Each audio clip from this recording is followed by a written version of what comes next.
Happy Monday morning to you. Good morning. Good morning. It's time for Morning Manna. Got a word for you on this morning. Man, it's going to be a great week. I hope you're looking forward to the week. I certainly am looking forward to the week that is coming.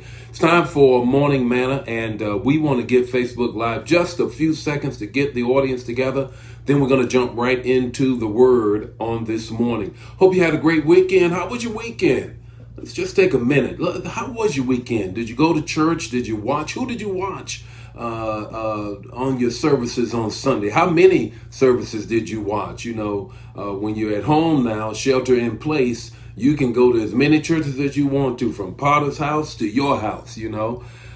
So got a word for you, though. Got a word for you. I want to just take a minute to get the audience together, because we want to share the word to as many people as possible. Now, you already know Manna fam. I'm going to give you the text to talk and the takeaway. That's what I do. What you do is share the manna, give the comments in the manna, in the hearts and likes in the manna, that everybody knows you got the revelation. Okay, we're going to give a couple of more seconds. We're going to get into the word this morning. The text to talk and the takeaway. Now, I want to tell you, this week I'm going to be dealing with, how do I harvest in a dry place? How do I harvest? How do I make it when things are not the way I want them to be? How do I make it when my finances are depleted? How do I make it when my family life is not the way I want it to be? My relationships are not going the way I want them to go. My business is not profitable right now. How do I make it? How do you harvest in a dry place? That's what we're dealing with and talking about all week. The text, the talk, and the takeaway. Here is the text. It's 1 Kings 17 and 7. 1 Kings 17 and 7, it says this: "And after a while, the brook dried up, because there was no rain in the land." After a while, the brook dried up because there was no rain in the land. Now, those of you who are following me, and those of you who are members of New Life, Life Changers, you already know that this is what I ministered on yesterday. But I want to give some basics of it, because we're going to be teaching this all week long.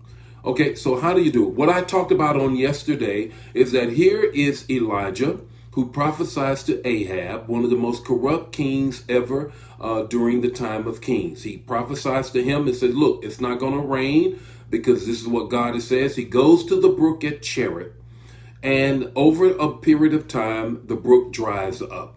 What does he do as a result of this?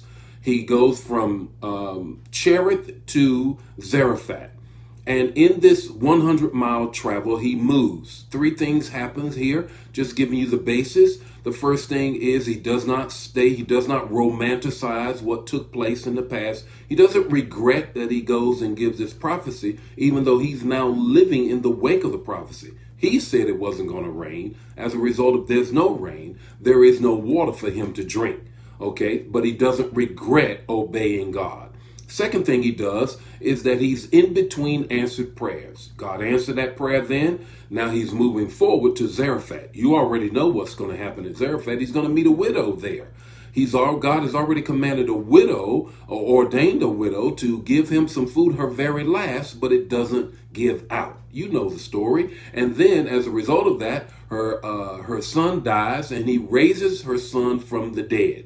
All right. So then here's the third thing that happened. God brought him to that brook, brought him to that lake in that area. And as a result of that, God takes him to the next place. Now, let me give you the basis of this, and then we're going to move into what I'm going to teach this morning and the rest of this week. Every day this week, I'm going to be teaching you, how do I do? What do I do? How do I make it?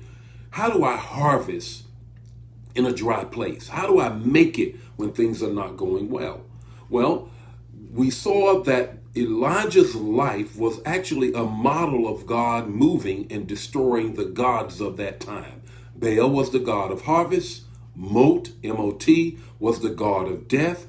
And in that period, God is saying, I am the God that will supply your needs when there is no harvest. I am the God that will supply your needs even in death. Because the son dies, he raises him from the dead. I am the God that will move in your life no matter what. Now, that's the basis of what we're dealing with. Okay. To get more, you can go to the sermon on New Life Tube 1, and you'll get the whole sermon there. That's the basis. Today, let's deal with this due season. Due season. What am I going to do until due season? I want you to look at Galatians 6 and 9. Galatians 6 and 9. Be not weary in well doing, for you will reap if you faint not. Be not weary in well doing, you will reap in due season, is the King James Version. Bishop, what do? How do I harvest in a dry place? When my relationships, when my marriage, when my spouse, when my situation, when my finances are totally depleted. I'm in a dry place.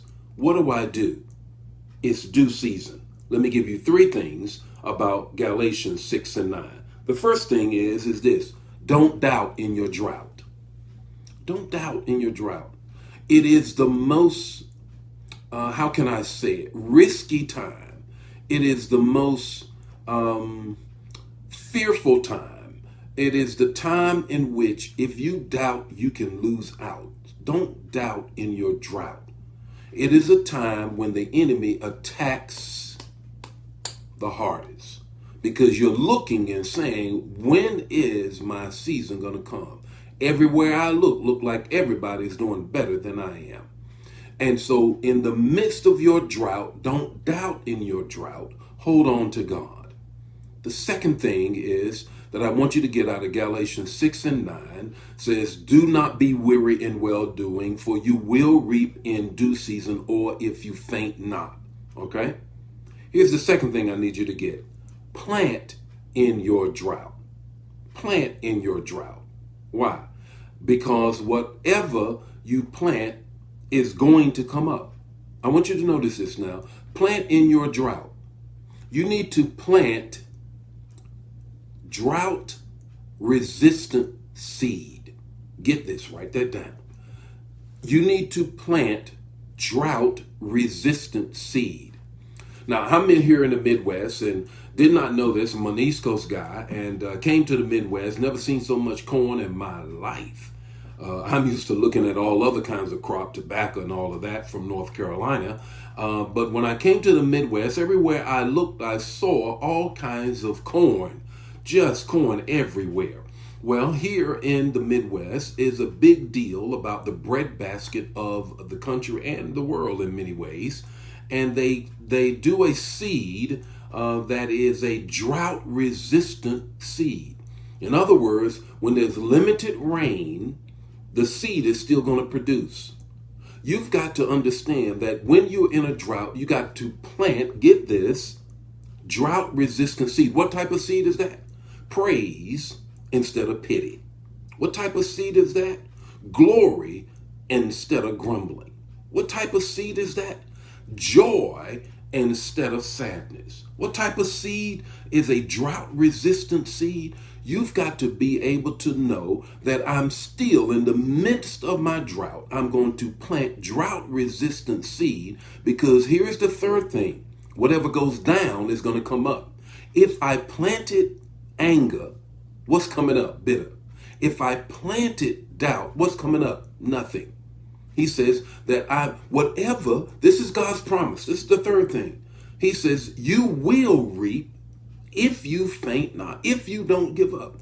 Whatever you sow, God says, God is not mocked. Whatsoever a man soweth, that shall he also reap it. Okay, so if I sow apple seeds, I should not look for pears. If I sow joy seeds, I ought to look for nothing but God to give me strength. So in the midst of your drought, don't doubt in your drought. Make sure you have drought resistant seed, and whatever goes down will come up because there's a promise on the seed. There's a promise on the seed. You will reap if you faint not. What's your takeaway this morning? That's the text, that's the talk. Here's your takeaway. It's not if you will, it is when you will harvest. It's not if I'm going to get a harvest. It's when I'm going to get a harvest. The Lord be with you today. May his face shine upon you and give you peace. I'm going to be giving you this type of manna all week long. How do I harvest in the midst of being in a dry place? The Lord be with you. May his face shine upon you, give you peace. I'll see you tomorrow morning with more morning manna. Bye now.